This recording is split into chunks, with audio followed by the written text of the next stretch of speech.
হাসান আলীর স্টাম্প উপড়ে নেওয়া যে বলটা আলী রাজা করলেন, গতি পরিমাপক যন্ত্রে ভেসে উঠল 149.1 সংখ্যাটা। এর আগে টানা 2 বলে 2 উইকেট তুলেছেন, অর্থাৎ পাকিস্তান সুপার লিগের 2026 আসরে আলী রাজা তুলে নিয়েছেন প্রথম হ্যাট্রিক। সেই সাথে একটা নীরব বার্তাও দিয়ে গেলেন, এসেছে নতুন বারুদ। করাচি কিংসের ইনিংসের শেষ ওভার, বাবর আজম বল তুলে দিয়েছেন আলী রাজার হাতে। 3 ওভারে 28 রানের বিনিময়ে 1 উইকেট তখন পরিসংখ্যান। তবে শেষ ওভারের শুরুটা হলো একেবারে দুঃস্বপ্নের মতো। প্রথম বলে আব্বাস আফ্রিদির কাছে হজম করতে হলো 4। পরেরটা সিঙ্গেলে পার পেলেও তৃতীয় নম্বর বলে খুশদিল শাহ হাকান বিশাল এক ছক্কা, ওটাই যেন তাতিয়ে তুলল আলীকে।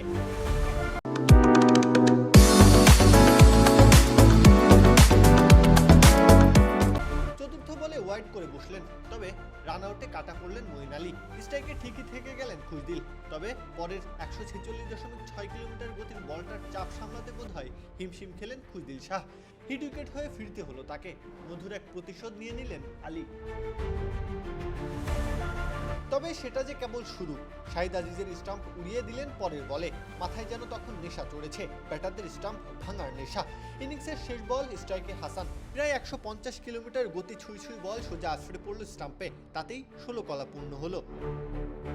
পাকিস্তান ক্রিকেটের আলোচনায় তিনি আছেন গত পিএসএল থেকেই। 17 বছরের ছেলেটা সেবার গতির ঝড় তুলে তাক লাগিয়ে দিয়েছিল সবাইকে। এরপর অনূর্ধ্ব 19 বিশ্বকাপে দেখা গেছে তার পদচারণা। এবারও নিজের নাম জাহির করে যাচ্ছেন পিএসএল এর মঞ্চে। 18 বছরের একটা ছোকরা বল করছে বুলেট গতিতে, জানান দিচ্ছে পাকিস্তান পেতে যাচ্ছে পেস আক্রমণের নতুন রাজা, নাম তার আলী রাজা।